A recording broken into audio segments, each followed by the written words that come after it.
और दमाई स्वामी के शासन में हम सही विराजते हैं।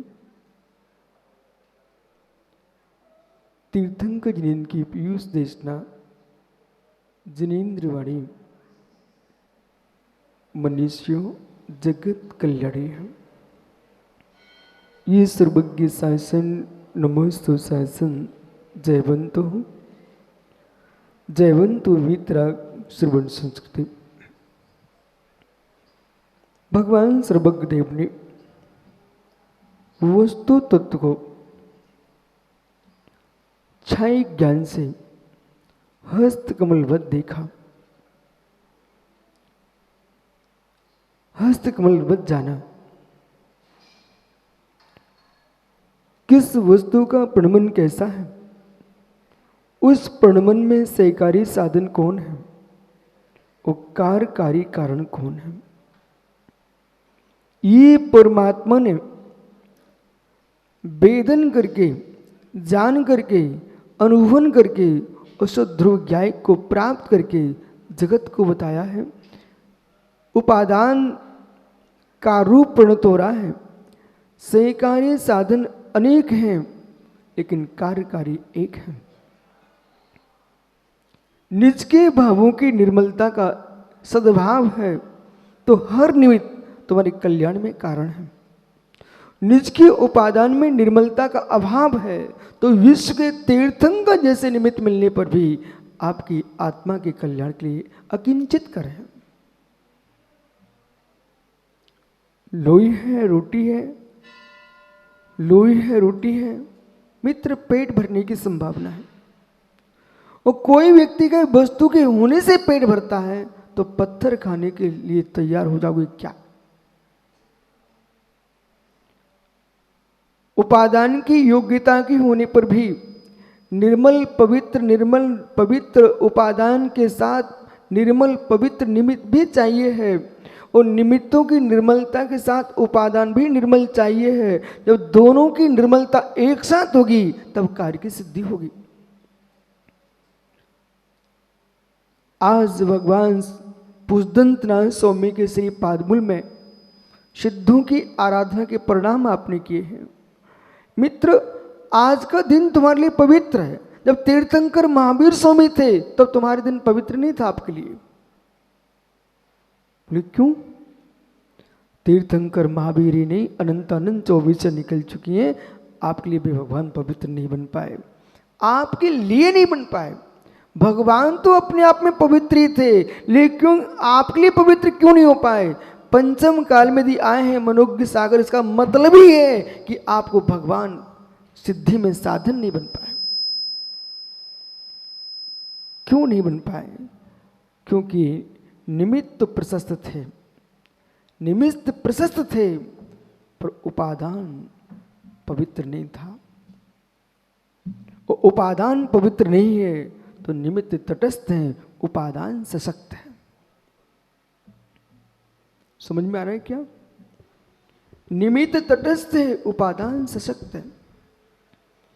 जितनी पंचम काल में बैठे हैं आप लोग, द्रव्य की त्रिकालिकता को स्वीकारते हो क्या? झांझरी पंडित जी, द्रव्य की त्रिकालिकता को स्वीकारते क्या? ऐसा विश्व में कौन सा द्रव्य जो आज नया है? कोई भी वस्तु आज नई नहीं है। पर्याय दृष्टि से नवीनता जीढ़ता की व्याख्या होती है। वस्तु त्रिकालिक शाश्वत है। नैवम अस्तो जन्म सतो विनाशो, असत का जन्म नहीं होता, सत का विनाश नहीं होता है। वस्तु त्रिकालिक थी, त्रिकालिक है और त्रिकालिक ही रहेगी। और जिसने द्रव्य की सत्ता को स्वीकार किया है उसको द्रव्य भूतार दिखता है, पर्याय अवतार दिखती है। लेकिन पर्याय अभूतार्थ द्रव्य की दृष्टि से है, पर्याय की दृष्टि से भूतार्थ। वस्तु त्रिकालिक है। यदि वस्तु त्रिकालिक है, विनाश नहीं है, तो स्वीकार करो। जब तीर्थंकर ऋषभदेव थे, वर्धमान स्वामी थे, इन तीर्थंकरों के सामने हम भी थे, आप भी थे। उपादान की निर्मलता के अभाव में वे परमेश्वर हमारी विशुद्धि के निमित्त नहीं बन सके।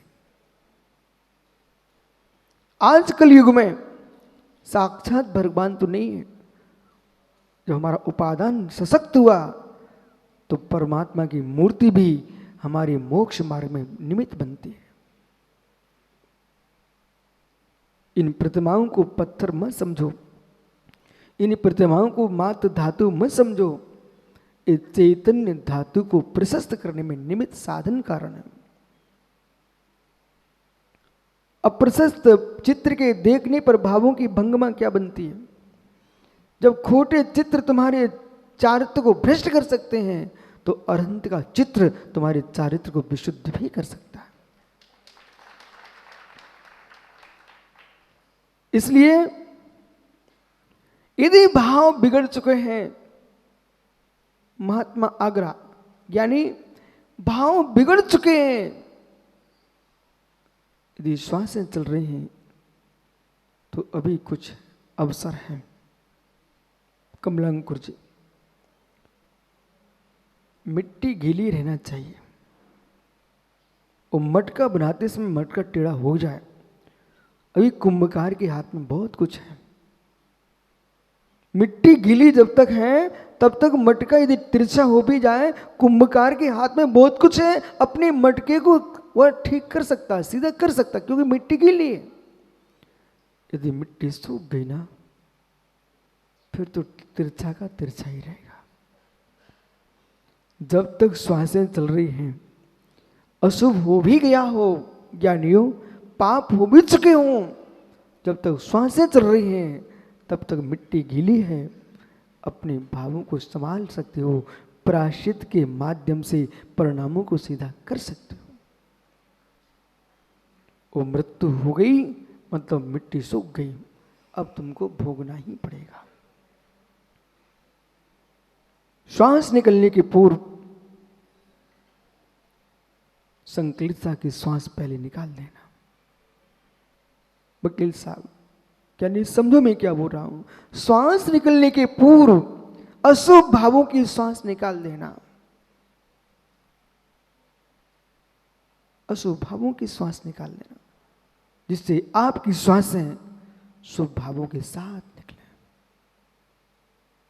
ज्ञानी लोग होते हैं जिनको मिर्च अच्छी नहीं लगती, वो अचानक साग में मिर्च पड़ी हो तो फिर कमलांकुर प्रयास करता कि थाली में अब साग तो वो ही है, खाना तो पड़ेगा, पर धीरे से देखता मीठा रखा कि नहीं।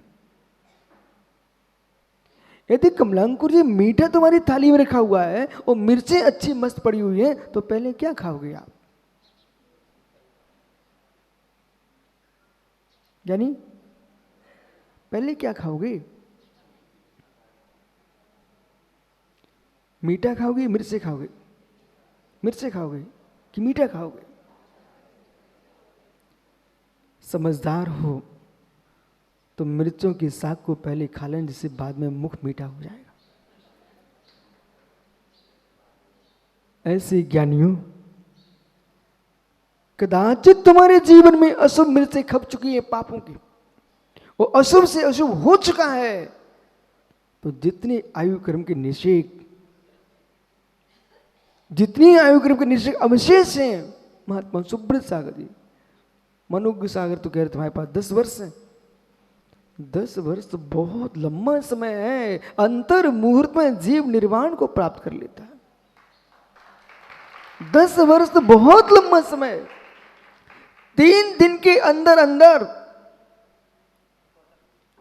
मित्र, उन सुकुमार मुरझात को देखो, 3 दिन के अंदर अंदर अपना कल्याण कर लिया। आपके पास तो 10 वर्ष हैं और 1 वर्ष में 365 दिन होते हैं। बोलो समझ सागर, 10 वर्ष में कितने दिन हो गए? महात्मा मनोज्ञ सागर 3650 दिन तुम्हारे परडे में रखें। अब आप जो चाहो वो कर सकते हो।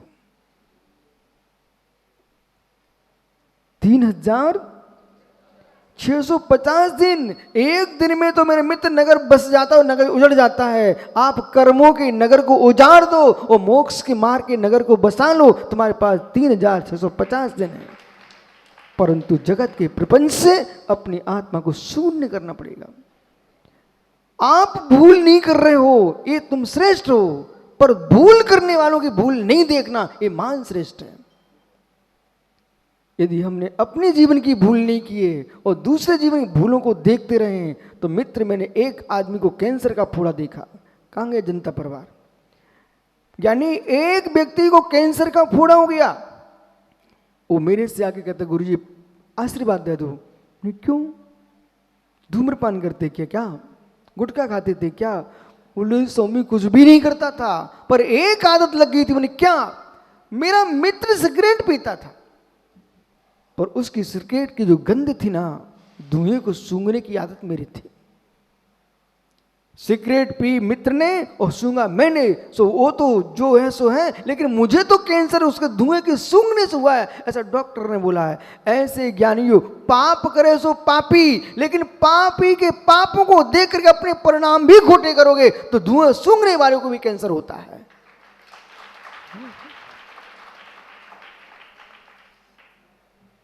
पापियों की भी आलोचना करना पापी है, फिर गुणवानों की आलोचना करना तो महापाप है।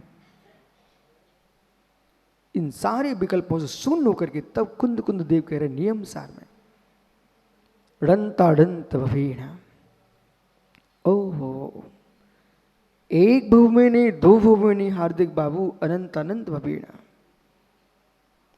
अवसर मिला है, ग्रह त्याग करके आए हो तो आग्रह का भी त्याग कर देना चाहिए।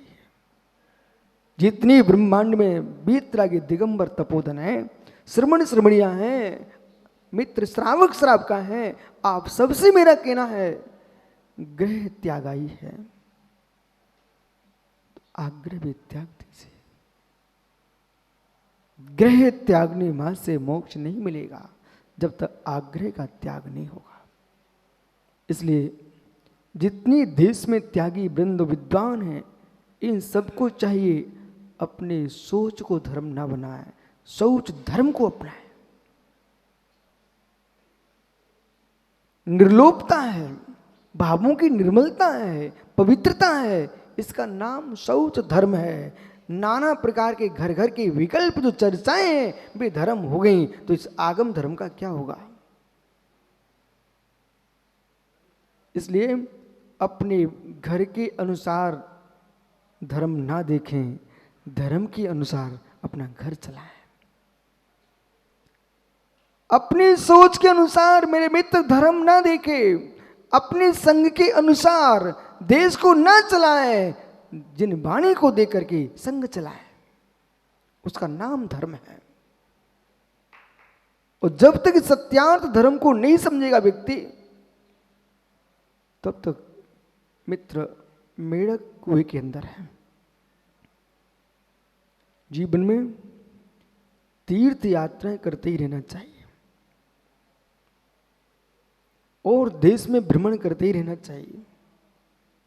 एक नगर में रह करके आप अहंकार में डूब जाएंगे। भैया यानी पैसा है कि नहीं घर में? पैसा है कि नहीं घर में? है ना?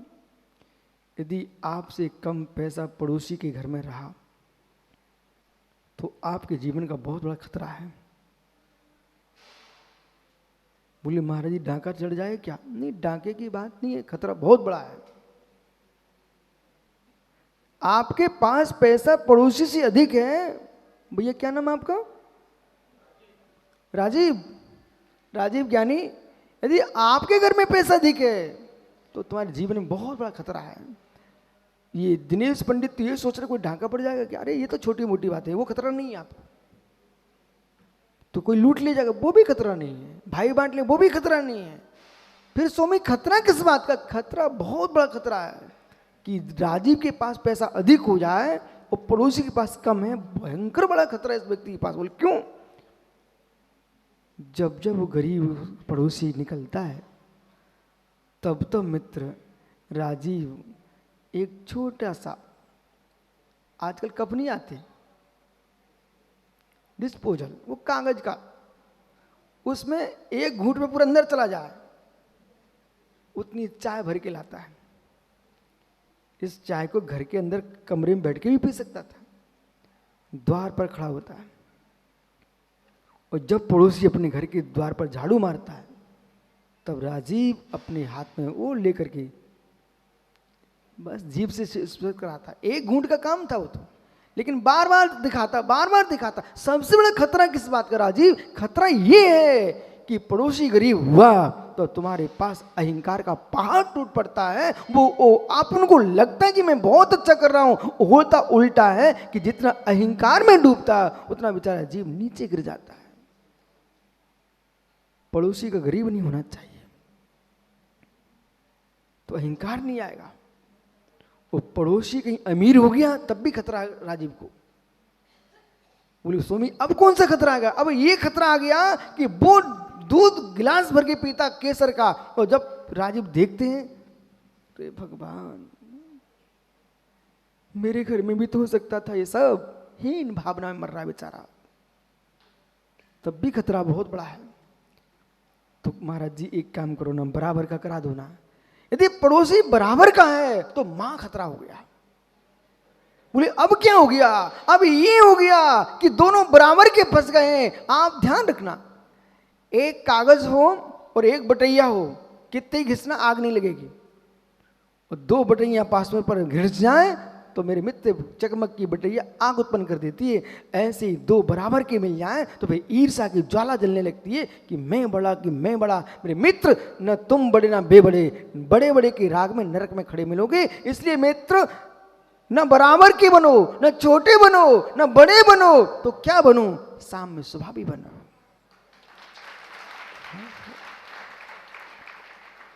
और साम्य स्वभावी बन जाओगे, न गरीबी तुमको परेशान करेगी, न अमीरी परेशान करेगी, न बराबरी परेशान करेगी, क्योंकि परिणाम साम्य। राजीव क्या चाहिए? बहुत बढ़िया भैया, इसकी परीक्षा कर लेना भैया की। राजीव क्या चाहिए? साम्य स्वभाव। राजीव ये साम्य स्वभाव शिखर जी में नहीं मिलेगा। राजीव साम्य स्वभाव पावापुर में नहीं मिलेगा, तो अपने थोबंजी में भी नहीं मिलेगा, चंद्री में भी नहीं मिलेगा, सोनागिर में भी नहीं मिलेगा, बरासों में भी नहीं मिलेगा। तो कहाँ मिलेगा? राजीव साम्य स्वभाव न देवी तुम्हारी दे पाएगी, न पिता दे पाएगा, न देवी का पिता दे पाएगा। वो साम्य स्वभाव राजीव न तेरी सासू दे पाएगी, न सासू की बेटी दे पाएगी, न तेरी माँ दे पाएगी। साम्य स्वभाव राजीव स्वयं के भीतर है, उसे झांक के देखो।